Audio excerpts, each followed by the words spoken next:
this weekend, one of my daughters raised her middle finger and said, "Dad, what does this mean?" And I said, "That's really disrespectful, actually, and please don't do that." But that illustrates the power of a sign.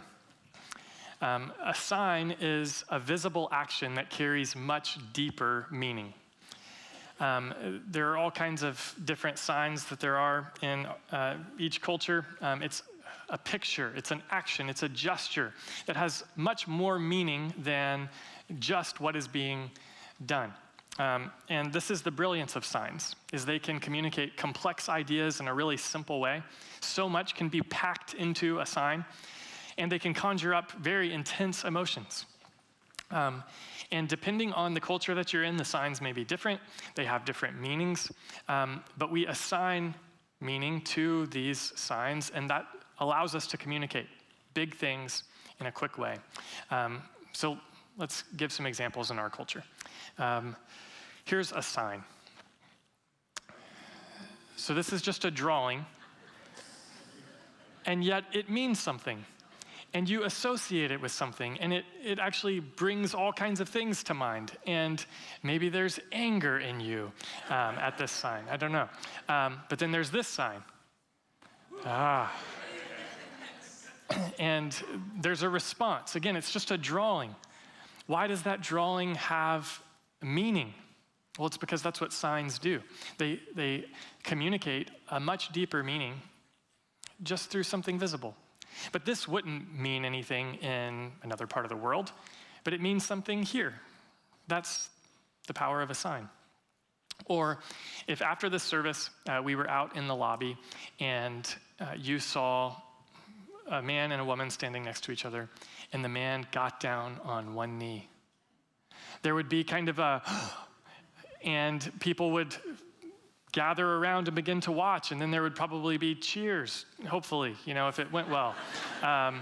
And because just by seeing that, again, if somebody's just getting down, if you're on your knee to tie your shoe, it doesn't mean anything, but it's the context of it that gives it all kinds of meaning. And suddenly it's a powerful thing. It conjures up all kinds of emotions, cheers, celebration. A similar thing would be true if, a woman comes in and she, shows her friends her finger, and her ring finger is out, and all of a sudden there's a diamond on there or some kind of jewelry there, and it's like, oh my goodness, he finally asked, and there's this whole swarm of conversation and excitement because that's a sign. It means something. It's a visible action. It's a gesture that has much deeper meaning. This is the power of signs. Have you ever asked God for a sign? Have you ever wished that God would confirm that he's really there, or that it's really him leading you to do this thing through some kind of sign? God, would you just give me a sign? What's interesting is that throughout the Bible, God actually gives lots of signs. He knows that in order for us to trust an invisible God, we need signs. And so he gives them to us. In the Old Testament, there are so many signs. Couple examples. One, whenever God is speaking to Moses and telling Moses to go and rescue God's people out of Egypt, Moses asks for a sign. How can I know that this is really you? How can I know that I'm supposed to do this? And so he has his staff turn into a snake and then come back to be a staff. Now that's a pretty impressive sign, but it's not just something powerful. It actually had meaning. God is saying, I am more powerful than nature and more powerful than Pharaoh, the king of Egypt. That's all wrapped up in now this staff that Moses is going to hold. It's a visible sign, a reminder of God and his presence and his power. Or there are all kinds of signs that the prophets do. Not all of them have to be miraculous. One of my favorite is in the book of Jeremiah, chapter 13. God tells the prophet Jeremiah to take a piece of underwear that priests would wear and to bury it under a rock in the river. And then after many days, he tells him to go and dig up that piece of underwear. And it was ruined, of no use at all. And God says, this is a sign. This is a symbol of what the nation of Israel has become because they have refused to worship me. They're like a piece of underwear that can't fulfill its purpose. They have lost their purpose because they have failed to worship. It's a powerful sign. There are all kinds of signs like that. When you get to the New Testament, Jesus performed a number of signs. Now, what's interesting about that is Jesus was full of all kinds of power, but he wasn't just doing random acts to display his power. He was doing signs. Jesus never flew, for example. He never, shot fire from his hands or used X-ray vision or levitated rocks. You want to know that God is with you? Look, he didn't do that kind of thing. Instead, he did signs. He did powerful acts that carried much deeper meaning. And in his culture, the things that he was doing were signs. They were full of meaning that revealed something about who he is, his identity, and what he came to do, his mission. What's interesting is we have 4 accounts of the life of Jesus called the gospel accounts: Matthew, Mark, Luke, and John. And John actually builds his gospel around these 7 signs. He says there's a lot of things that we could write about Jesus and what he did. In fact, you could fill up the whole earth with books about Jesus and the cool stuff that he did. But he says, I've written these for a reason. Here's what he says in John chapter 20. Jesus performed many other signs in the presence of his disciples that are not written in this book. But these are written so that you may believe that Jesus is the Messiah, the Son of God, and that by believing you may have life in his name. He says, the reason that I have written down these 7 signs is I want you to come to a conclusion. I want you to believe something. He says, I want you to believe that Jesus is the Messiah. That is, that he is God's chosen one, the one that God has sent to save his people. And I want you to believe that Jesus is the Son of God. And so something about these signs is meant to reveal that. That's why John has written them down. So if you have ever wondered, God, how do I know that I should really follow Jesus? God, how do I know that you're there? John says, here are 7 signs that God himself has given in his son, Jesus. For the next 7 weeks, we're going to look at each one of these signs and see what it is that is what the sign is meant to teach us about Jesus and how to follow him. So today, we're going to look at the first sign that Jesus ever performed. Would you open a Bible with me to John chapter 2, verses 1 through 11? If you want to use the Bible that's in the seat there, it's on page 942 in that particular Bible. If you're new to the Bible, the big numbers are called chapters and the small numbers are called verses. So John chapter 2, starting in verse 1. The first 2 verses give us the setting of this sign. It says, verse 1, on the 3rd day, a wedding took place in Cana of Galilee. So where are they? They're in this little town called Cana. Jesus will do another sign in Cana in chapter 4, verse 46. This is the first sign that he performs, and he's in Cana. It tells us that they're at a wedding. Weddings were large parties that would last for a week. So weddings are a big deal in our culture. Lots of money is spent. It's a big party, big celebration. It was even bigger in the first century in the world of Jesus. The party would last for a week, and it was a huge time of joy, of celebration, big party. And it tells us that it was on the 3rd day that this is happening. That means it's on the 3rd day since the last day that John told us about, which was when Jesus called Nathanael, and that happens right before this. So if you add up the days in John chapter 1, that means that this is happening on the 7th day. The reason that's significant is because in the introduction, John chapter 1, John told us that Jesus was active in creation. Now, the first of his signs is going to be an act of new creation. Jesus has come to make people new, to recreate something. So, it's on the third day that a wedding took place in Cana of Galilee. Now it tells us who was there. Jesus' mother was there. Verse 2, and Jesus and his disciples were invited to the wedding as well. So because they are attending this wedding in a small town, it's very likely that it was a close friend or family member of Jesus and his mom. And so they're all there at this wedding. Now, isn't it interesting that this just shows us Jesus was a real person? He went to family get-togethers. He went to social events. He celebrated holidays. He went to parties. He was a real guy. Then we're introduced to the problem. Verse 3. When the wine ran out. And that is a big problem. Wine is a symbol of celebration and joy. It's a party. It's good times. To run out of wine at a wedding was a terrible thing to have happen. Remember that this is a shame and honor society. And so to run out of wine is to be disgraceful. It's to let down the people who are here at this party. It's an embarrassing thing for the family. You lose face with others by running out of wine. So the problem is they're out of wine. That should never happen. It means that they were unprepared. It means they didn't respect the guests enough. It means that, their family is not honorable. So the problem is that an event that is supposed to be full of joy and celebration is about to become shameful. That's the problem.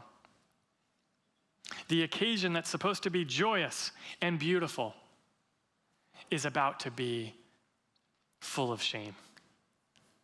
So, Jesus' mom told him, they don't have any wine. They don't have any wine. Now, as a widow, and Jesus' mother has probably been a widow at this point for many years, she was used to relying on Jesus to take care of things. So she's approaching Jesus as a mom who needs help from her son. And then Jesus responds with a really weird response. Verse 4, what has this concern of yours to do with me, woman? Jesus asked. My hour has not yet come. Now, to understand what Jesus is saying, first we need to remember the setting that it's happening in. They're at a wedding. It's a huge celebration. It's a huge party. So imagine the DJ is playing.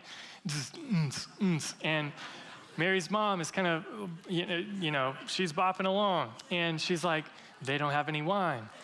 And he's like, what does that have to do with me, woman? My hour hasn't come, So the whole setting is joyful celebration. And so that helps us understand it. But still, why the kind of offense here? Why does he call her woman? Now, this is not as disrespectful as it sounds. It's not as harsh as it seems. It would be kind of like saying ma'am if you're in the South, or miss. I was raised to always say yes ma'am and no ma'am, and it was disrespectful if you didn't. So it's kind of like that, and yet it's also still creating distance.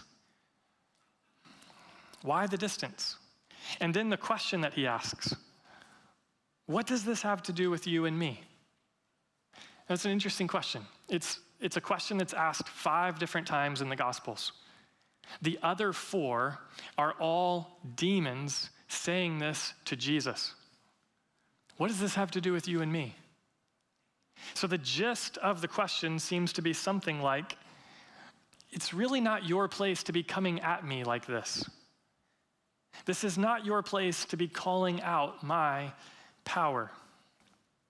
So Jesus is saying, it's really not your place to come to me and want me to use my power to solve the problem of this wedding. And then he gives this little explanation of that. Because my hour has not yet come. Now, the word hour in John's gospel refers to his death, his moment where he dies on the cross for sinners. And so, by asking this question and then saying, my hour has not yet come, Jesus is saying, I have not come to use my powers to solve problems generally. Jesus is saying, I have come to do my Father's will, to accomplish the purposes that the Father has given me. And this will all culminate in my death and resurrection. So what does this have to do with you and me, woman? My hour has not yet come. And Mary's looking at him like, come again? Like, I'm asking you, I'm telling you that they have run out of wine, and you're talking about your death? Help me understand. I don't get it. She's talking about wine at a wedding. He starts talking about his death. Why? Jesus is being very subtle here, but he is being brilliant. He's saying, woman, you want me to solve the problem of a wedding that's run out of joy and turned shameful. But it's not time for me to do that just yet. You want me to solve the problem of a wedding that's supposed to be full of joy that has turned shameful, but it's not time for me to do that just yet. What does he mean? Well, John gives us a clue in the next chapter, in John chapter 3. John the Baptist, who has been telling people that Jesus is the Messiah, people start to follow Jesus. And John the Baptist's followers start to be a little confused. Are you jealous that now there's more people with him than with us? Doesn't that bother you, John? There's more people with Jesus now than with us. We used to be a big deal, but now we're becoming less and less of a deal. And Jesus is becoming more and more of a big deal. Doesn't that bother you? Are you jealous over that? That's what John the Baptist's followers ask him. And here's how John responds. John chapter 3, verse 28. You yourselves can testify that I said, I am not the Messiah, but I've been sent ahead of him. He who has the bride is the groom. But the groom's friend, who stands by and listens for him, rejoices greatly at the groom's voice. So this joy of mine is complete. He must increase, but I must decrease. Do you see what he's saying? He's saying, you know why I'm not jealous of Jesus, that he's got more followers than us now? Because Jesus is the groom who has come for a bride. And I'm just the groom's friend. I'm just the best man. And so my job is to do whatever I can to serve the groom. It's his big day, so I'm here to serve him. And if I've prepared things and now it's the groom's big day and he's getting ready to have his bride, then my joy is complete. Why would I be jealous? He must increase. He's the groom. I must decrease. Now, isn't that an interesting illustration for John the Baptist to use to describe Jesus? Why does he do that? Well, because the story of the Bible is compared to a wedding, a marriage. In the beginning of the Bible, there's a marriage between a man and woman that is supposed to be joyful and beautiful, but it becomes shameful. But at the end of the Bible, Revelation 21, there is another wedding. Heaven and earth coming together as one. Jesus Christ, the groom, coming to have his bride and come back together. And there will be joy and celebration. This is the story of the Bible. And throughout the Bible, the relationship between God and his people is described as a marriage. God is the husband and his people are his bride. But his bride has been unfaithful to him. God, in his love, is coming after her to bring her back. Even in all of her unfaithfulness, even in all of her shame, God demonstrates real love by coming and laying down his life for a sinful bride in order that she might be presented in honor and splendor, in beauty and in glory. This is the story of the Bible. And Jesus Christ shows up, and John the Baptist says, he is the groom who has come for his bride. The very first sign that Jesus performs is at a wedding, and they've run out of wine. The celebration is ending. Sorrow and shame are about to descend onto what was supposed to be a joyous occasion, but Jesus Christ is there to bring the joy. So he says, do you see what he's saying? You want me to rescue the wedding from shame and restore its joy. And I've come to do exactly that. But the time hasn't come yet for me to solve the wedding problem. That time is determined by my Father alone. And his mom is standing there going, what? And so she turns to the servants and she says, just do whatever he tells you. This is the heart of discipleship. Verse 5. Do whatever he tells you. Jesus is brilliant. Jesus is constantly doing things that we are not picking up on. We get maybe 10% of what Jesus is up to. Even after studying the scriptures over and over and over, we still have limited knowledge of all the things Jesus is doing, all the beautiful, brilliant things Jesus is doing. But the heart of discipleship is do whatever he tells you. And so she turns to the servants and she says, just do whatever he says. What is he going to do? Well, it sets it up for us. Verse 6. He's going to do something that is about to bear witness to who he is and what he's come to do. He is about to do a sign. Verse 6. Now 6 stone water jars had been set there for Jewish purification. Each contained 20 or 30 gallons. In other words, these are massive jars. They contain an abundance of water. And it says that they are jars that were used for Jewish purification. What does that mean? Well, it was a ritual that Jewish people in this day would practice, that before they would enter to eat or to sit down at a table or to enter into a party in this case, they would dip their hands in the water and they would wash them as a sign, a symbol of being ritually clean, of ridding themselves of anything impure or unclean they may have touched that day at work or in the marketplace or wherever. And so it was a symbol of wanting to devote yourself to God and be pure and clean before God. This is explained for us in one of the other gospel writers, Mark chapter 7.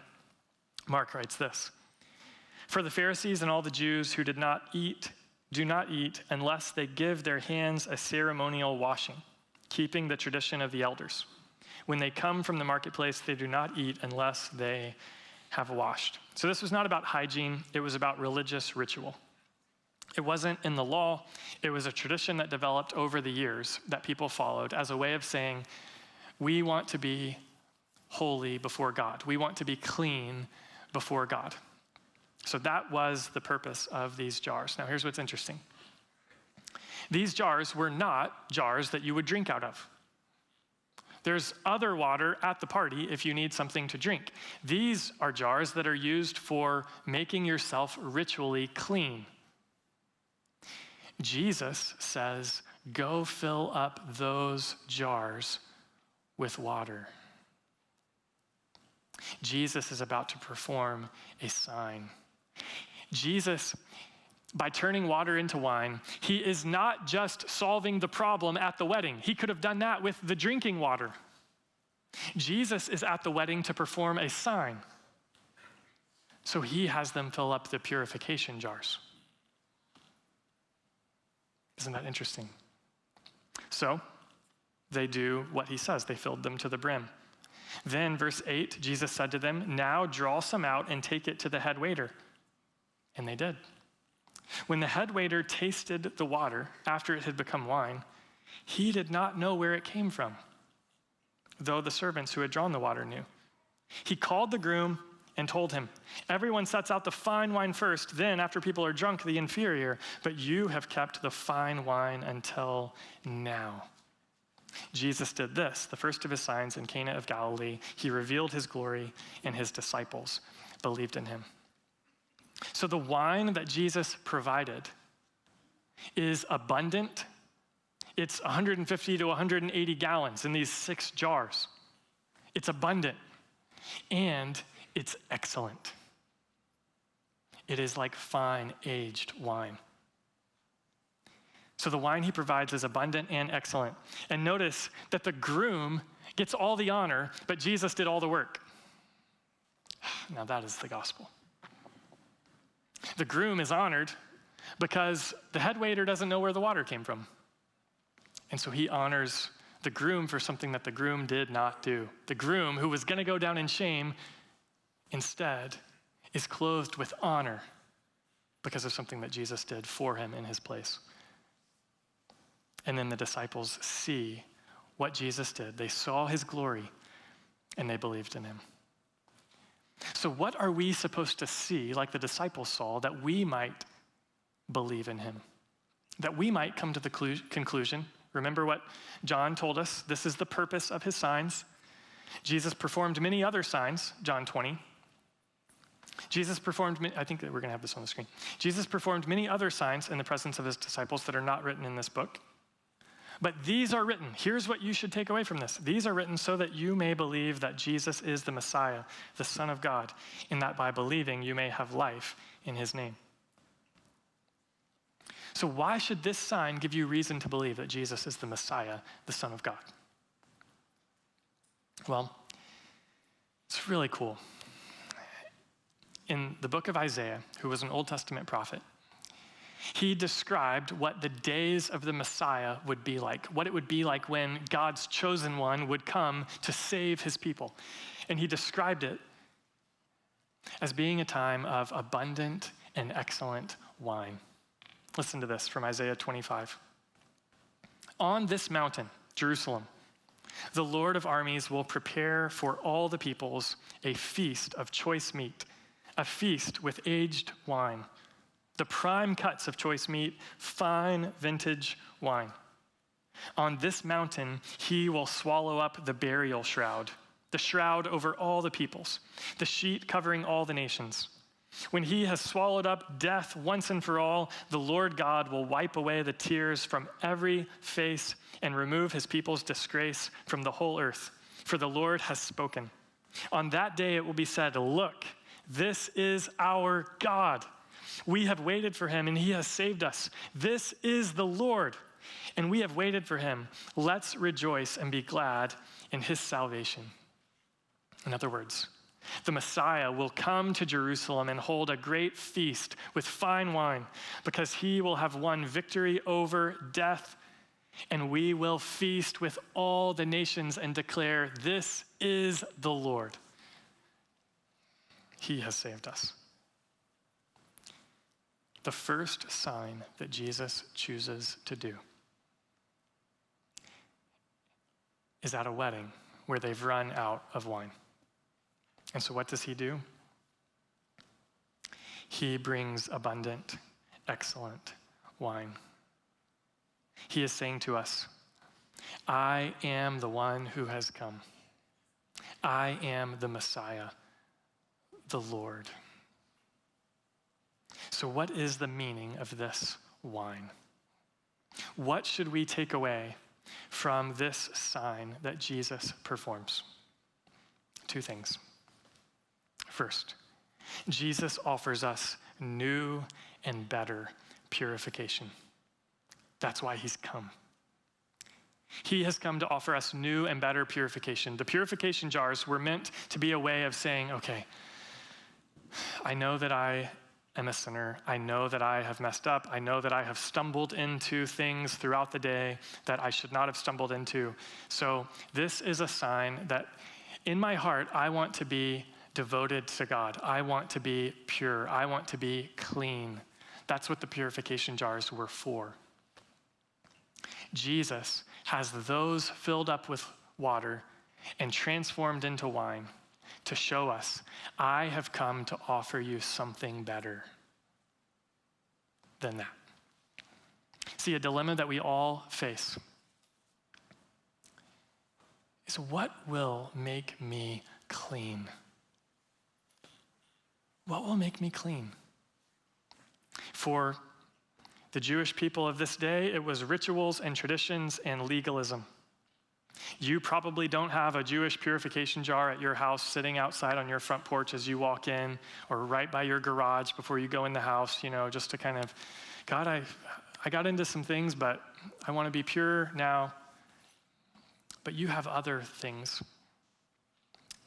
other ways of thinking, other practices, rituals that try to be something you can offer, even for your own conscience, to say, I want to be clean. Maybe you get serious about your goodness. You're going to buckle down now. I'm going to be a good spouse. I'm going to be a good parent. I'm going to be a good neighbor. I'm going to be a good coworker. I'm going to do service to the common good. I'm going to be good. Maybe you rationalize things. I know that I've messed up over here, but I'm going to do this really well to make up for it. Maybe you punish yourself. You live your life thinking, I'm just going to have to settle for less. And this is just the lot that I need to accept. This is my penance, that I'm going to live settling for less because of what I've done. And that's actually a way of you feeling better about yourself. At least I'm being punished. And so your grief and your remorse becomes your way of making yourself clean. Maybe you point to your intentions. You say, God, I know that I am not perfect. I have done so many things that messed up. But God, you know my intentions. You know that deep down I want to do what's right. So will you judge me based on my intentions, not based on my actions? As if that can be something that makes you clean. Maybe you offer God a comparison for why you can feel better about yourself and he should take you as clean. God, I know that I've done this, but there are people who are much worse. There are people who have done much worse. I know that I've done this, but I've not done that. So God, and that's your way of rationalizing why you can be clean. Another way to try and make yourself clean is just to deny that there is such a thing as being unclean. So religious people, they just, are a poison to the world because everybody has to live in guilt, and they're just making everybody feel bad about themselves all the time. But what good has that actually been for society? What we really need is to rise above that, be true to ourselves, love ourselves, and do what makes us happy, and not feel the need to carry the burden of what that does to other people. I should be free to pursue my own happiness, just like you should be free to pursue your own happiness. And if at times that creates problems for others, that can't be a problem that I own any longer. I've got to be set free from that. And this is actually a way of rationalizing how you can be clean. Just deny that there is such a thing as being unclean. And that's actually the thing that makes you clean. The people who are unclean are the people who don't know that there are things that are clean and unclean. But we've been liberated from that. There are all kinds of ways that we try to solve this dilemma of, there's something in me that I'm ashamed of. Jesus filled up purification jars with water and turned them to wine so that you could know. He has come to offer you a new and better purification.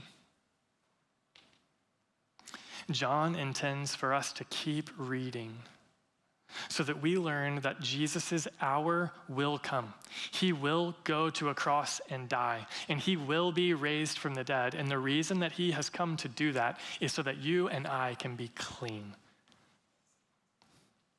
Jesus has come to give himself, his wine, his blood, so that you can be clean. If you want to be clean, if you want to be cleansed from your guilt, drink his wine. That is the invitation of the gospel.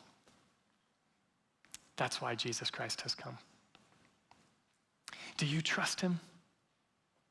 Will you come to him? Will you believe? If you do you know the hope that it gives you? You can be set free from having to crucify yourself for what you've done, because there is one who has been crucified for you in your place, that you might be brought to God.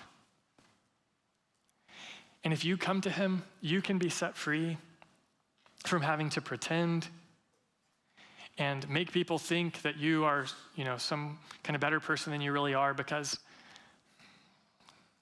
he offers you love, even in the light. And you do not have to run away from him when you screw up. You can run closer to him. This is why he has come. Jesus offers us a new and better purification. So will you come to him? The second thing that this sign teaches us is that Jesus invites us to a new and better party.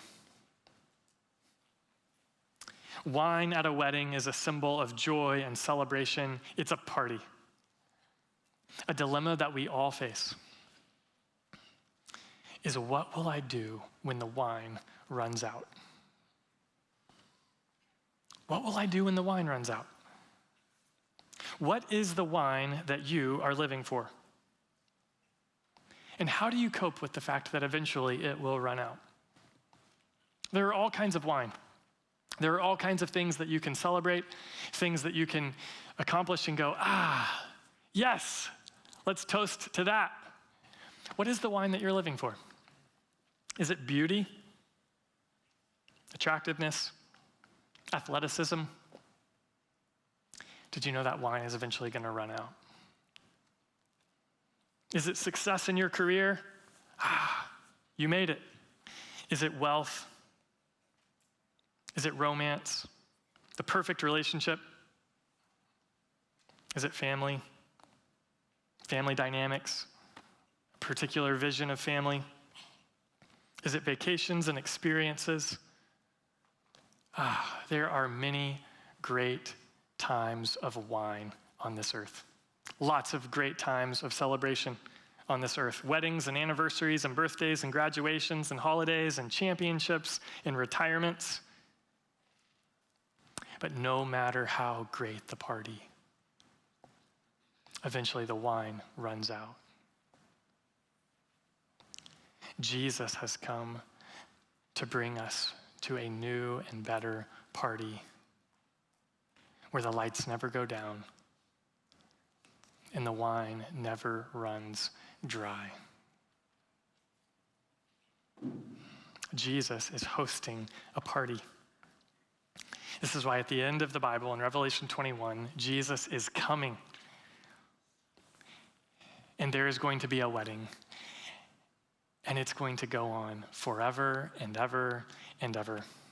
It's going to be a party of beauty and glory, of life and abundance, of health and wholeness, of peace and unity.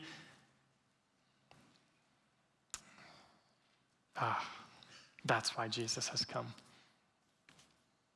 Is that what you believe about Jesus? That he has come to bring you into a party that will never end? Do you know Jesus as the one who brings joy? That's what he's come for. It does not mean that he diminishes the sorrow that you're in. The exact opposite. He's called the man of sorrows. He comes and steps into the sorrow and the pain with us. But he never intends to stay there. and he intends to take you with him to joy, to a party. So will you come? Will you go with him? Will you trust him? Do you believe that he is the Messiah, the one who conquers death, and the one who brings fine wine, so that you can go to a party and say, this is our God. Let's rejoice because he has saved us. Is that what you believe about Jesus? Do you trust him? Will you come with him? So, how are you trying to clean yourself, and what wine are you living for? This sign of Jesus invites us to trust in him. Will you? If you do, then do whatever he tells you. Let's pray. Heavenly Father, we praise you for sending your Son. God, I ask that by your Spirit, you would help us to trust him. Help us to believe in him. Give us the courage to come to him for our cleansing, receive what he's done for us on the cross. And God, fill us with hope that there is a party coming, and that the sufferings of this present time will not be worth comparing with the glory that will be revealed to us. Oh, what a day of rejoicing that will be when he returns. God, fill us with hope for that day. Help us to trust in Jesus and be found faithful as we live for his future coming. It's in his name that we pray. Amen.